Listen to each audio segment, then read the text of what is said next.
Welcome to the ACP for AA podcast. ACP for AA is a national education initiative of Heart Tones, promoting informed healthcare decision-making through advanced care planning conversations. This special 4-part podcast series highlights conversations with people who are working to close the healthcare disparity gap for African American families and communities. Today's episode is hosted by Monica Escalante with special guest Dr. Gloria Thomas Anderson, Heart Tones founder and creator of the ACP for AA initiative. They'll be talking about Dr. Anderson's near-death experience and her ACP story. Let's take a listen now. I'm your host, Monica Escalante, and it is my pleasure to have Dr. Gloria Thomas Anderson with me today. Today, we're going to talk about her story and how she created the one and only, I'm not aware of any other guide that is made for the African American spiritual and ethical guide at the end of life. And this is a guide to help you make decisions at the end of your lives in a very culturally sensitive way. And today we want to know about Dr. Anderson's story. We want to know what made her focus on this need. This is the only guide that I know it's out there. So we want to hear about that. But first, Dr. Anderson, please tell us about your educational background. Currently, I am an assistant professor in the School of Social Work at North Carolina State University, where I teach human behavior, social justice, practice courses, and policy courses. I hold an interdisciplinary doctorate degree in curriculum and instruction and educational leadership, policy, and foundations. I also have a master's degree in social work, and I am a licensed social worker. Yeah, you really combine the academic background that you have with the spiritual. When the two merge, you create magic like this guide for the African American families when they're making decisions at the end of their lives. So, Dr. Anderson, tell us what gave you the idea, what triggered the birth of this amazing guide? Wow. Well, it really started when I was working on my master's degree in social work. I worked at the VA for my internship, working with veterans in the dialysis area. And the hospital did a drive for veterans to complete advanced directives. Actually, that was the first time I really had heard about advanced directives. And as I talked with the veterans, many of them African American, they were telling me their stories that, they don't trust the system. They're not filling out any paperwork. And they just told me these stories of inequitable care that they had received and how their white counterparts had come in and gotten kidney transplants, and many of them still waiting and things like that. And so I started doing research around the health disparities and found that what they were saying was actually documented in the literature. So you got firsthand information of health disparities that were occurring in front of you as you were studying social work. And Yes. So if this is not textbook disparities, these are people that are talking to you about what they are experiencing. Exactly right. And their stories really were the genesis of what made me go into this whole area of learning more about end-of-life care for African Americans, advanced care planning, and the whole process of that. And as part of that, my thesis, I wrote the African American Spiritual and Ethical Guide to End-of-Life Care. And that was really a collection of other people's stories of what they were asking in the focus groups, what they wanted to know about, what they didn't understand, terminology that they didn't know about. And we know that miscommunication is one of the main issues of cultural disparities too, in that people are not professional practitioners, don't always know how to best communicate with diverse populations. And so what I did was I took their thoughts and what they wanted to know and put it into this booklet. And the interesting thing about that is I really didn't make a booklet. I just wrote it out like a little tablet. And I was invited to go to a conference on spirituality and social work in Canada to present my research. And I applied for a travel grant. And the Women's Council at UMKC loved my concept with my little handwritten pamphlet. And they actually said, we would give you the money to create this actual patient education resource. So it was really meant to be. I didn't even know that it was the first of its kind. I had no idea that what, their stories and what they were telling me was something that was across the board needed by many other families. So I was really excited to get that grant, and that's how the first edition was created back in 2006. So since the first edition, you've been putting more research and more work into this version. This is the 9th edition that I have in my hands, which is enriched by even more. So tell us about this journey from edition number 1 to edition number 9. What happened in between? So much happened. A year after I wrote the book, I actually had a misdiagnosed condition based upon a doctor who made an assumption about what was going on with me, and it was not correct. She made that assumption based on the color of my skin, not on the symptoms that I was experiencing. And unfortunately, that led to a near-death experience for me a year later. And what that taught me was, first of all, you could be healthy and well and doing great, and then something can happen that's not planned, a life-threatening emergency like what happened with me, and you might not be able to speak for yourself. And so the realities of what I had written in the book actually hit me personally. So I was healed. I have a testimony around that, how I was restored like a miracle, and how my healing took place. And I do, as a person of faith and a spiritual person, do believe that the Creator did indeed miraculously fix the things that were misdiagnosed in me.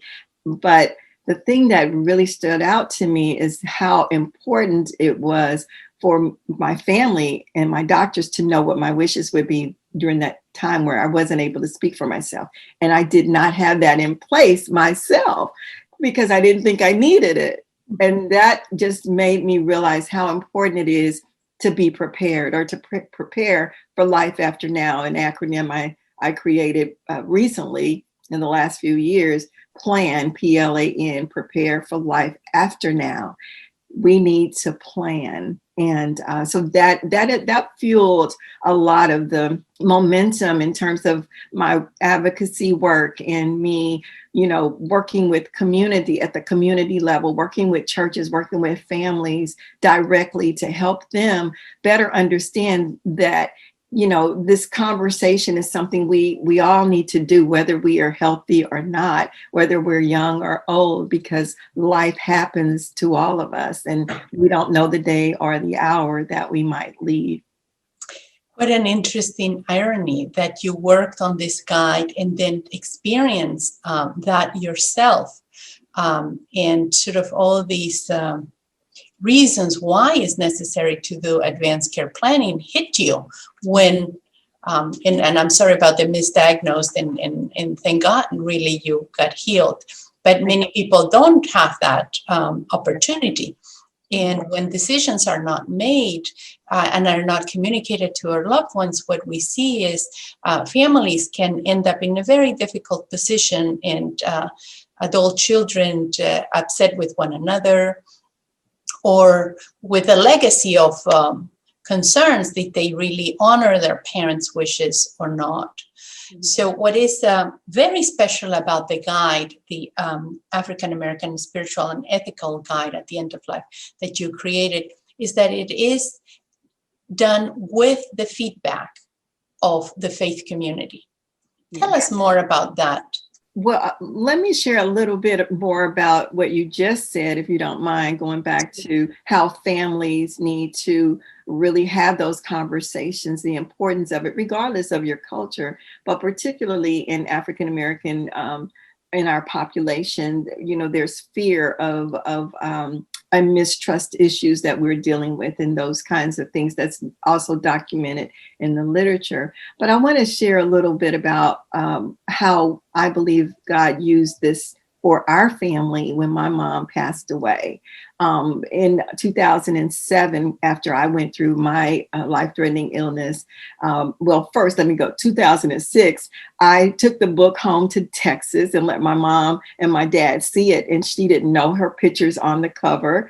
And she looked at the book and she read it and she said, what y'all gonna do with me? Let's talk about it. And she looked at me and she said, so what y'all gonna do with me? And and I said, well, what do you want us to do with you? Because we'd never had this conversation either. And she said, well, I don't want to be hooked up to all of those tubes. And if I can't breathe on my own, I don't want that. And she was explaining. I said, well, let's just do it. Let's complete an advanced directive. One was inside of the book. And we did that. And about a year later, she also had an aneurysm, and she was unable to speak for herself. And she also came through all of that. But in the end, she was not able to ever be herself again. She had to have 24/7 care for the next 8 years or 10 years of her life. And when in 2018, before she passed away, we revisited her plan. Like, Mom, what do you want to do? And she said, I want this. I don't want this. I don't want this, that, and the other.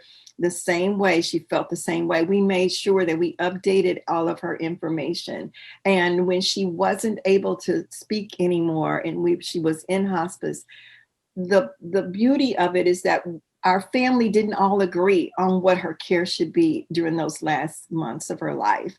But because she had told us, it helped us to accept and honor her wishes, which made us all avoid some of the discord and chaos and the harshness that people experience, that I've seen people experience in their families when it's a time when you really need to be, loving and held and supportive to each other, not fighting. And we were able to get past our differences because we all decided to honor what my mom's wishes were. So when she transitioned, we were all around her.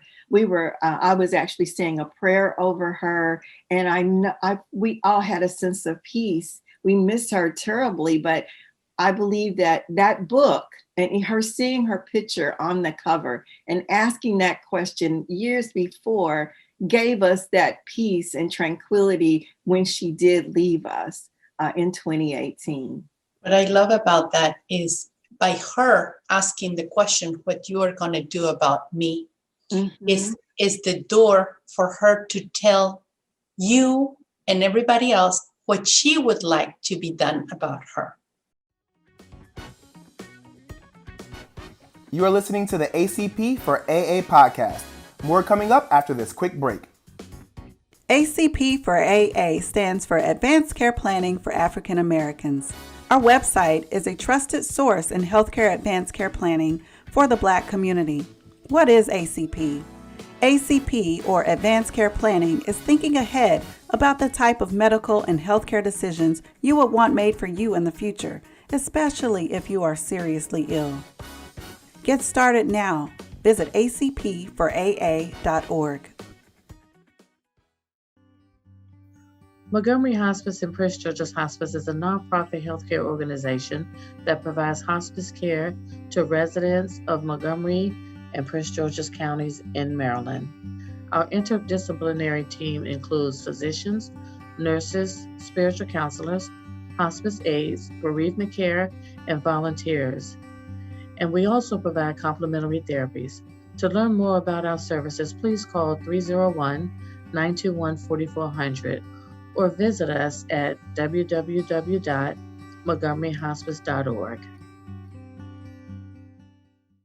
By her asking the question, what you are going to do about me, Mm-hmm. is the door for her to tell you and everybody else what she would like to be done about her. Yes. And what a great way to honor her Yeah. to her last moment, doing what she would have liked to be done with her, and not what we think is the best. Or and I also, from what you're saying, wishes change over time. So you could make one sort of advanced care planning form today, and as we age, I remember that with my father at the beginning, he said, "Oh, I'm a fighter. I want every treatment that is out there." But now, 10 years later, he says, "Please don't send me to the hospital. I really don't want to be there." Sort of, we change, and we change as we see people around us. And what I like about what you're saying is these, not only filling out the form is important, but the conversations that are happening around the form, and how you've taken these conversations to the faith community. I really want to talk about that, because I think that's making it very culturally sensitive and safe, because these are not easy conversations to have. You really need a lot of trust to make yourself vulnerable and talk about fears and learn about what options are out there. Yeah. Yes. So one of the things I'm really excited about more recently from this work is the success of the booklet has helped, hospices, healthcare organizations, families, churches, social service agencies, those who serve others in this population. And I'm really grateful for that. But in 2018, when my mom passed away, I started thinking about how can I help more people with this? They have the book available, but what else can I do to help them get this really as a part of the norm of our churches, our ministries and things like that? And so I decided to do an online survey, and I conducted it in July of 2018 with 72 African American pastors, ministers, and faith leaders to learn more about their knowledge level in dealing with advanced care planning and end-of-life issues within their own congregations and communities. And I also wanted to know what interventions they were also using at the time to help their congregants in situations of serious illness and death. And I found that nearly 87% saw their churches having a role or responsibility to assist their members in these matters. And then the survey revealed that only 14% though currently did anything or had any type of program in place to help that happen. But mostly all of them, 90%, saw a need in their congregations to provide a culturally relevant educational process to help their congregants learn more about healthcare decision-making related to advanced care planning and end-of-life options. So I developed the Let's Talk About ACP program. It's a toolkit with a train the trainer model that utilizes facilitators to kind of provide virtual and face-to-face educational workshops to the churches and to the communities, using my guide or using the booklet as the workbook and also as the takeaway for conversation starters after they attend the workshop. And I'm proud to say that we've done 2 pilots so far that have shown great success in people really responding well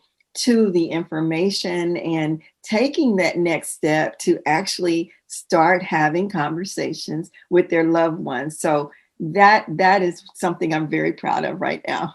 So interesting that you're saying that the 90% see the need, yet about 14% are doing something about that. It's a huge gap.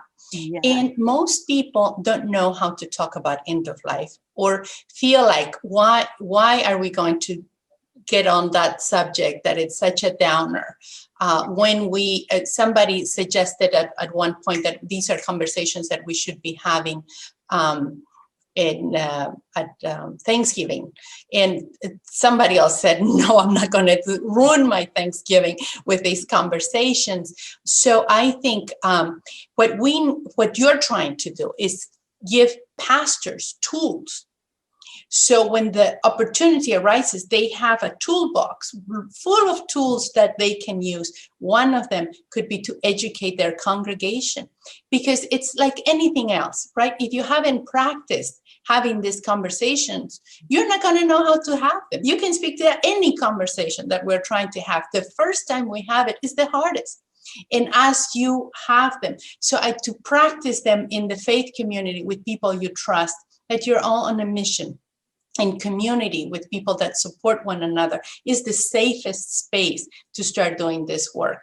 And to know that this is a conversation that we all need to have many times in our lives, right? And I love that you're training the pastors and the leaders of the churches. It's not centered in one person, but it's a team. Train the trainers, and they are training other people at the same time, because when we teach others what we've learned is when we really get to know what we learned better than before. I love the model and how you are building community around these hard conversations. And also in the guide, as you have it, it's very gentle. And like others that you just have the form and say, do you want this treatment? You don't want this treatment. It's so harsh. This one is gentle. You actually talk about how to do it in a gentle way. So tell us a little bit about that process that you designed to make this an easier conversation. When I've done workshops before, people have asked, yeah, this is great, but how do I have this conversation with my family or my daughter or my son or my parents? And they don't want to hear this. And I said, well, one of the benefits of using the booklet is that there's 21 things that you can start the conversation from. You can share the personal story that I've added around at the very beginning, which is one of my relatives who was taken to the hospital for a medical emergency. She hadn't seen doctors in many, many years and was afraid. She grew up in the era where the Tuskegee Institute situation happened, and she knew about that, and so many others that are not documented in the literature, but have that people know through generational stories that have happened. So she was so frightened by it, and when the nurse, this is one of the miscommunication issues, when the nurse asked her, did she have an advance directive on file? Here again, not explaining what that was, her mind went straight to thinking that they were trying to trick her and get her to sign something to put her in a nursing home. And so that's a great story to share at the beginning of the booklet, to talk about that. What are you afraid of? What would you want done if this were the situation you were facing? And the other things that are in here, just I offer an advanced care planning checklist so that you can look and see what type of person or what the qualifications of someone you would ask to be your healthcare proxy. What would that need to look like?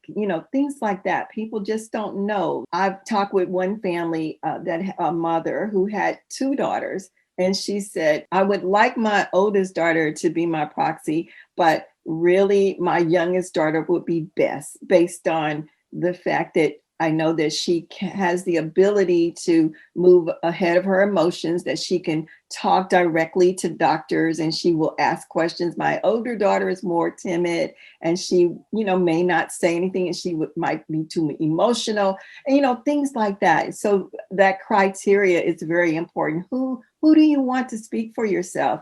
And not only that, but who do you want to speak, but will they want to do it for you? Getting their permission, letting them know. I spoke for a men's business group once, and a man came up to me afterwards with tears in his eyes, and he said, thank you for sharing this information with me. He said, my brother made me his healthcare proxy, and I didn't know it. And I'm at the hospital, and he's not able to speak for himself, and I wouldn't have wanted that role. I didn't even know he had me on there. And once I heard that story, the next edition of the booklet, I added, make sure that person you've chosen knows that you've chosen and accepted and are willing to be in that position. Those are the kinds of things that we miss. I try to, again, use the stories and the realities of people that I've met over the last 14 years to incorporate the concerns they have. So yes, the booklet has 21 things that you can use to start a conversation at any point. You also have one of the questions is, did you know that unforgiveness can drain your energy and steal your joy? Sort of, it's an assortment of such key questions that I almost feel like I would like to go through this with my own children to get through and at the same time, you have information about palliative care that most people don't know what palliative care is. That's a big misconception out there. They have no idea. And prepare for life after now. And really, I love that acronym because it is life after now. Yes. And it's so much more gentle. One question that I have for you is, I a lot of times I'm talking with different communities. Can you speak to the specifics as why mainstream advanced care planning that has worked with the Caucasian population won't do well with the African American population? Well, we know that all states have their own advance directive forms, some ranging from a page or two to 10 to 12, 18 pages. So the length of information that's asked in there and not always explained in a culturally sensitive way, terminology usage, those kinds of things make a difference. I believe that having, first of all, because we can't change what is as law, what those legal documents are, and they are all different. What can we do to help people better understand how to approach them? How can they fill them out, in other words? And giving them instructions that really like answer questions that they have, and having the workshop, for example, is one way that I've found to help these forms that have really been created from a European Western medical perspective. And we know that many people of color come from collectivist backgrounds where they look not just as the individual, which is individualism, which is Western in terms of thought and procedure. What do I want, for example? It's more what is best for us, our family. So just those types of differences make a big difference in how people will respond to those questions and statements in those documents. So I believe, yes, it's very important to have culturally relevant approaches to these types of advance directive documents that align with people's values, their beliefs, and their cultural norms. Right. And take time to have these conversations as well, right? Sort of that very basic difference of some decisions are made in community and some other cultures favor individualism. And I just want to put my wishes as they are. And the other one favors the family unit or the community unit, what is good for us. That us will take a little longer. It's not something that, if one person is making the whole decision, that's a form I can fill out and sign and I'm done. But if it's one that involves community, as you mentioned it so well, it's a process. It's a process that will involve numerous conversations, and really the role of the faith community in facilitating the space and providing families with the tools so they can have these conversations. I think that's part of the work of the faith community from my perspective. And I would like my own faith community to take action on this. And we at Montgomery Hospice and Prince George's Hospice did a conference with Dr. Anderson some time ago. And I remember the deacon of this one church who had been really skeptical about all of these trainings came to me and he said, "This is the best training I have had in my life."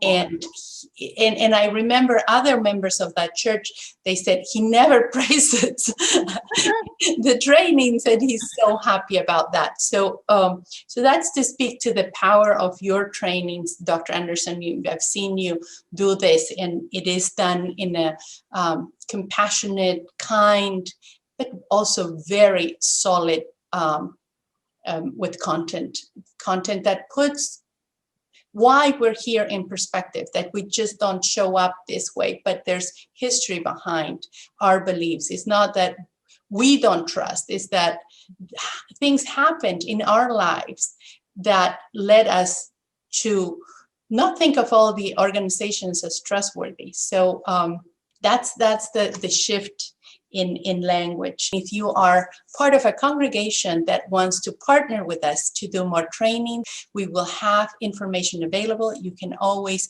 contact us on the website, which is www.montgomeryhospice.org, and that is a partnership with Prince George's Hospice as well.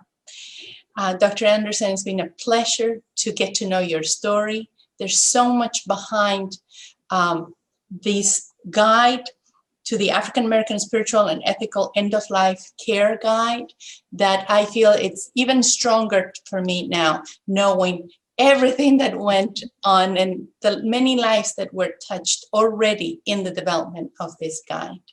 Thank you. Thank you so much for the opportunity again to just share about the work that I do. I'm really grateful to have purpose like this and meaning in my life that touches people in a way that's really helpful for their lives and their families. Thank you so much. It's been a pleasure to be with you today. Thank you, and I look forward to our next episode. Well, that's it for this episode of the ACP for AA podcast. Thank you for listening. It's a good time to plan. That is, to prepare for life after now. Visit the acpforaa.org website to view our webinars and to download other helpful resources to prepare your ACP.